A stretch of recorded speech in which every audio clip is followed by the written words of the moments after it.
Hello বন্ধুরা, কেমন আছেন সবাই? আশা করি সবাই ভালো আছেন। অল এক্সপ্লেন্স ইন বাংলা চ্যানেলে আপনাদের সবাইকে স্বাগতম। আমি আপনাদের জন্য আজকে একটি নতুন মুভি এক্সপ্লেন নিয়ে এসেছি। চলুন দেরি না করে গল্পটি শুরু করা যাক। গল্পের শুরুতে আমরা দেখব কয়েকজন সায়েন্টিস্ট মঙ্গল গ্রহে গিয়ে সেখানকার মাটির স্যাম্পল নিচ্ছিল। তারা ওই মাটিগুলো পৃথিবীতে নিয়ে এসে গবেষণা করবে। ওই মুহূর্তে তারা এমার্জেন্সি অ্যালার্টের মাধ্যমে খবর পায় সেখানে এক ভয়ানক ঝড় আসার সম্ভাবনা রয়েছে। তাই তারা এক মুহূর্ত দেরি না করে একে একে সবাই স্প্রেডশিটে ফিরে আসে। কিন্তু একজন সায়েন্টিস্ট স্প্রেডশিটে ফিরতে না পেরে ঝড়ের কবলে পড়ে কোথাও হারিয়ে যায়। ফিরে আসা সায়েন্টিস্টরা অনেক চেষ্টা করেও তার সাথে কোনো যোগাযোগ করতে পারে না। তাই তারা ভেবে নেয় তাদের ওই সঙ্গী, যার নাম মার্ক, সে হয়তো মারা গেছে। তাই তারা আবার পৃথিবীর উদ্দেশ্যে রওনা দেয়। কিন্তু এর পরের দৃশ্যে দেখা যায় মার্ক এখনও জীবিত এবং ঝড়ের সময় তার শরীরে ধারালো কিছু একটা ঢুকে যায়, যেটা সে অনেক কষ্টে বের করে।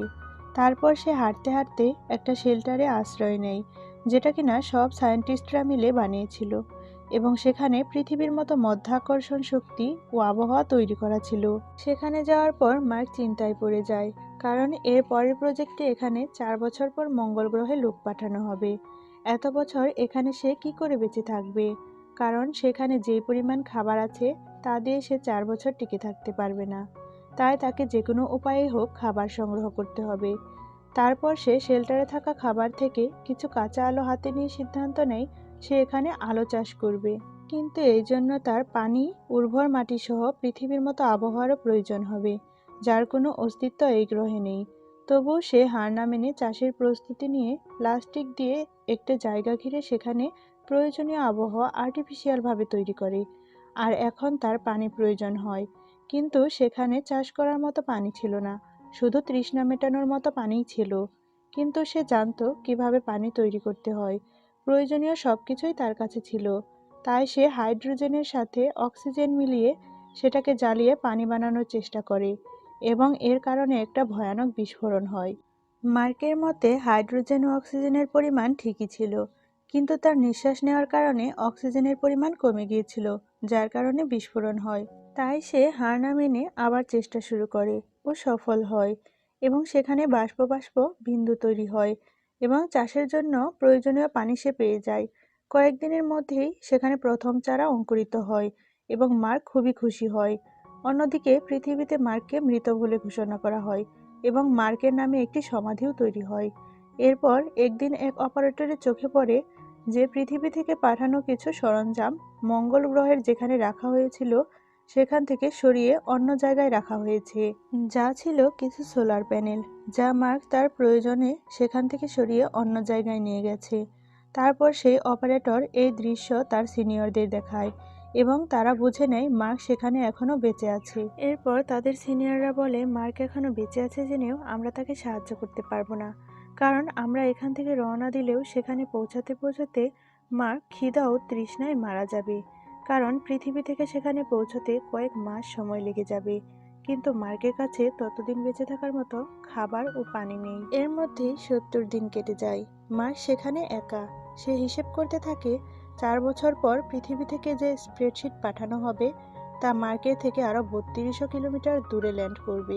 তাই মার্ককে এর আগেই সেখানে পৌঁছাতে হবে, আর সেখানে পৌঁছাতে তার 50 দিন সময় লাগবে, কারণ তার কাছে যে গাড়ি আছে সেটা দিয়ে একদিনে বেশি দূর সে যেতে পারবে না, কারণ গাড়িটি সোলার পাওয়ারে চলে।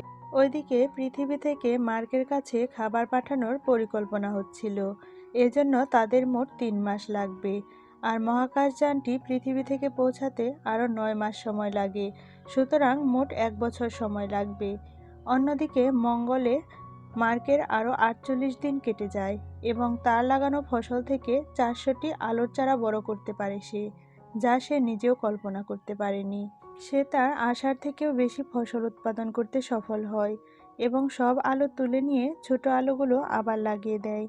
কিন্তু শুধুমাত্র আলু খেয়ে সে আর কতদিন বেঁচে থাকবে? এভাবে তো সে অসুস্থ হয়ে পড়বে। তাই সে পৃথিবীর মানুষের সাথে যোগাযোগের জন্য মরিয়া হয়ে ওঠে এবং সে এমন একটা জায়গায় যায় যেখানে 1997 সালে পাঠানো প্লাস ফাইন্ডার নামের যন্ত্রটি খারাপ অবস্থায় পড়েছিল। মার্ক সেটাকে মেরামত করে ফেলে, কারণ সে জানতো এটি একটি পুরনো যন্ত্র, যা দিয়ে কিছু লো কোয়ালিটির ইমেজ ছাড়া পৃথিবীতে কিছুই পাঠানো যাবে না। তাই সে প্লাস ফাইন্ডারের ক্যামেরা অন করে এবং 3টি কাগজে মেসেজ লিখে রাখে আর অপেক্ষা করে পৃথিবী থেকে জবাবের আশায়। ওই 3টি কাগজের মাঝখানের কাগজে মার্ক লিখেছিল যে, আমার সিগন্যাল কি তোমাদের কাছে পৌঁছাচ্ছে? আর দুটির একটিতে হ্যাঁ আর একটিতে না লিখেছিল। এর কিছুক্ষণ পরে প্লাস ফাইন্ডারের ক্যামেরাটি হ্যাঁ লেখা কাগজের দিকে ঘুরে যায়। মার্ক বুঝে যায় পৃথিবী থেকে সবাই তাকে দেখতে পাচ্ছিল, তাই সে আনন্দে লাফিয়ে ওঠে। এরপর সে কার্ডের মাধ্যমে তাদের সাথে যোগাযোগ শুরু করে, কারণ এর মাধ্যমে অডিও বা ভিডিও কল করা সম্ভব ছিল না। এরপর মার্ককে পৃথিবী থেকে জানানো হয় নাসা থেকে তার জন্য প্রয়োজনীয় জিনিস ও খাবার পাঠানোর ব্যবস্থা হচ্ছে। আর তারা মার্ককে এটাও জানায় তার সাথে যারা মহাকাশে গিয়েছিল তারা এখনও পৃথিবীতে এসে পৌঁছায়নি এবং তাদেরকেও জানানো হয়নি মার্ক এখনও বেঁচে আছে। এরপর তাদেরকে জানানো হয় মার্ক এখনও বেঁচে আছে। এই কথা শুনে তারা খুব খুশি হয়ে যায়, সাথে কষ্টও পায়, কারণ তারাই ভুল করে মার্ককে ফেলে এসেছে। মার্ক এবার খুব খুশি। সে ক্যামেরায় তার আলু চাষের একটি ভিডিও করে, কিন্তু দুর্ভাগ্যবশত পরের দিন আলু চাষের সেখানে একটি বিস্ফোরণ হয় আর তার ফসল নষ্ট হয়ে যায়, আর সেখানে দ্বিতীয়বার আলু চাষ করা সম্ভব না। এখন মার্ক হিসেব করে দেখে তার কাছে যেই পরিমাণ আলু আছে তা দিয়ে সে সাহায্য আসা পর্যন্ত বেঁচে থাকতে পারবে না। নাসা থেকে মার্ককে বলা হয় যতটা সম্ভব কম খেয়ে বেঁচে থাকার জন্য। মার্কও তাই করে। মার্ক তার 3 বেলার খাবার ভাগ করে একবেলা যে খাবার খেত তা 3 বেলা খেতে শুরু করে। ওইদিকে নাসা থেকে তার জন্য প্রয়োজনীয় খাবার পাঠানোর ব্যবস্থা হয়, কিন্তু দুর্ভাগ্যবশত স্প্রেডশিটটি কিছু দূর যাওয়ার পর ধ্বংস হয়ে যায়। সবাই হতাশ হয়ে যায়। এখন মার্কের বাঁচার আর সম্ভাবনা নেই। এই খবর পেয়ে মার্ক ভেঙে পড়ে আর সে তার মা বাবার জন্য নাসাতে একটি মেসেজ পাঠায়। সেখানে লেখা থাকে মার্কের মৃত্যুর জন্য তারা যেন কষ্ট না পায়। তাদের ছেলে তার কাজকে অনেক ভালোবাসে এবং সে তার কাজে অনেক দক্ষ। সে যদি মারাও যায় তার মৃত্যুর পেছনে একটা মহান উদ্দেশ্য থাকবে, যেটা তার জীবনের চেয়েও মূল্যবান। তাই সে এত কিছুর পরও ভয় পায়নি, লড়াই চালিয়ে গেছে। এরপর নাসাও আশা ছেড়ে দেয়। এরপর চীন সিদ্ধান্ত নেয় মার্ককে সাহায্য করবে। 28 দিন পর চায়নার সাহায্যে নাসা স্প্রেডশিট লঞ্চ করার প্রস্তুতি নেয়। আর ওদিকে রিস নামে অ্যাস্ট্রোডাইনামিকে কাজ করা একটি ছেলে এসে পড়ে এবং মার্কের কাছে তাড়াতাড়ি পৌঁছানোর একটা সহজ পথ বলে, এবং সে জানায় যে স্প্রেডশিটটি মঙ্গল থেকে পৃথিবীতে আসছে। ওই স্প্রেডশিটটি যদি ফিরে না আসে, পৃথিবীর চারপাশে ঘুরতে থাকে, তাহলে আমরা ওই স্প্রেডশিটে প্রয়োজনীয় সব কিছু পৌঁছে দেব আর স্লিংশটের মাধ্যমে স্প্রেডশিটটি আবার মঙ্গলে পাঠিয়ে দেব। এবার রিচ বলে যখন তারা আবার ঘুরে মহাকাশের দিকে যাবে তখন তারা যেন মঙ্গল গ্রহে ল্যান্ড না করে, এতে স্প্রেডশিটের ইন্ধন শেষ হয়ে যাবে আর ওরা কখনোই পৃথিবীতে ফিরতে পারবে না। তাই মার্ককে একাই মধ্যাকর্ষণ শক্তির বাইরে আসতে হবে। এমইভি নামে একটা মহাকাশযান, যেটা আগে থেকেই মঙ্গল গ্রহে আছে, সেটা নিয়ে মার্ককে মধ্যাকর্ষণ শক্তির বাইরে আসতে হবে। তখন ওনাদের পাঠানো স্প্রেডশিট থেকে মার্ককে টেনে নেওয়া হবে। কিন্তু এটা শুনতে সহজ মনে হলেও ততটা সহজ নয়। নাসার কর্মকর্তারা রিচের প্রস্তাবে রাজি হয় না। তারা একজনের জন্য 5 জনের জীবনের ঝুঁকি নিতে চায় না, কিন্তু এটা করা হলে তারা ঠিক সময়ে মার্কের কাছে চলে যাবে। কিন্তু এর কারণে যে স্প্রেডশিটটি পৃথিবীর দিকে আসছে তাদের মিশন আরও 533 দিন বেড়ে যাবে। এরপর নাসা সিদ্ধান্ত নেয় তারা এরকম করবে না। ওইদিকে মার্ক তার কাজ চালিয়ে যায়।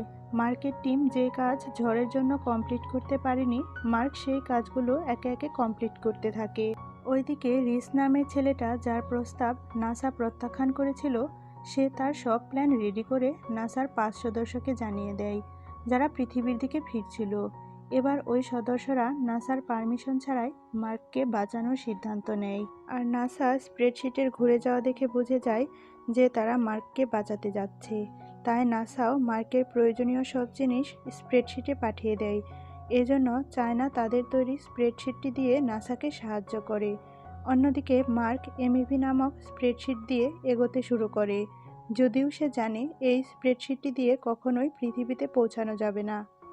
শুধুমাত্র মঙ্গল গ্রহের মধ্যাকর্ষণ শক্তির শেষ মাথা পর্যন্ত পৌঁছানো যাবে। সে পর্যন্ত যে হামিসের দেখা পেলেই হবে। হামিস হলো সেই স্প্রেডশিট যেটি করে মার্ক তার সঙ্গীদের নিয়ে এখানে এসেছিল, যেটা নিয়ে তার সঙ্গীরা তাকে বাঁচাতে আসছে। মার্ক 90 দিন পর এমইভি নামক ছোট স্প্রেডশিটের কাছে পৌঁছায়। মার্ক তারপর দেখে ওই মহাকাশযানটিতে যে পরিমাণ ফুয়েল ছিল তা দিয়ে সে মঙ্গল গ্রহের মধ্যাকর্ষণ শক্তির অর্ধেকও যেতে পারবে না। তাই মার্ক মহাকাশযানের ওজন কমাতে তা থেকে সব ভারী জিনিস ফেলে দিতে থাকে। এরপর মার্ক একটি মারাত্মক ঝুঁকি নেয় মহাকাশযানটি চালু করার জন্য। তখন সারা বিশ্বের নজর এই অভিযানের দিকে ছিল। ওইদিকে মার্কের মহাকাশযানটি উড়তে শুরু করে, আর মার্কের সঙ্গীরা রেডিওর মাধ্যমে তার সাথে যোগাযোগ করতে চায়। কিন্তু মার্কের স্প্রেডশিটের অতিরিক্ত গতির কারণে সে অজ্ঞান হয়ে যায়। অজ্ঞান হয়ে যাওয়ার কারণে তারা তার সাথে যোগাযোগ করতে পারে না। যখন মার্কের জ্ঞান ফিরে, তারা তার সাথে যোগাযোগ করতে সক্ষম হয়। তাই সবাই খুশি হয়ে যায়। এরপর আবার একটা বিপদ হয়। মার্কের স্প্রেডশিটের গতি অতিরিক্ত বেড়ে যাবার কারণে সঠিক জায়গায় থামতে পারবে না। মার্ক তখন বলে, আমি জিরো গ্র্যাভিটিতে স্প্রেডশিট থেকে বেরিয়ে যাচ্ছি, আর স্প্রেডশিটটা ফুটো করে তোমাদের দিকে আস্তে আস্তে এগোচ্ছি। কিন্তু তার সঙ্গীরা এই কাজ করতে মার্ককে নিষেধ করে, কারণ তারাও অনেক গতিতে তার দিকে এগিয়ে আসছে। তাই তারা একটি বোম ব্লাস্ট করে স্প্রেডশিটের এক অংশ উড়িয়ে দেয়, ফলে তাদের গতি কমে যায়। এরপর তারা দেখতে পায় মার্ক তাদের দিকে আস্তে আস্তে ভেসে এগিয়ে আসছে। তারপর স্প্রেডশিটের কমান্ডার ফ্লাইং চেয়ারে ভেসে মার্কের দিকে যেতে থাকে। কিছু দূর যাবার পর ফ্লাইং চেয়ারের দড়িটা শেষ হয়ে যায়। তখন মার্কের কাছে পৌঁছানোটা অসম্ভব হয়ে পড়ে। তখন মার্ক নিজের স্প্রেডশিট ফুটো করে বেরিয়ে যায় এবং হাওয়ার প্রেসার তৈরি করে এগোতে থাকে। যখন মার্ক কমান্ডারের হাত ধরে, ঠিক তখন মার্ক অনেক দূরে চলে যায়। কিন্তু যে দড়িতে কমান্ডারের চেয়ার বাঁধা ছিল, মার্ক সেই দড়িটা ধরে ফেলে। অবশেষে মার্ক তার পুরনো সঙ্গী ও স্প্রেডশিটের কাছে পৌঁছে যায়। এরপর মার্ক পৃথিবীতে ফিরে অ্যাস্ট্রোনটদের প্রশিক্ষক হয়ে যায়। আর মুভিটিও এখানেই শেষ হয়ে যায়।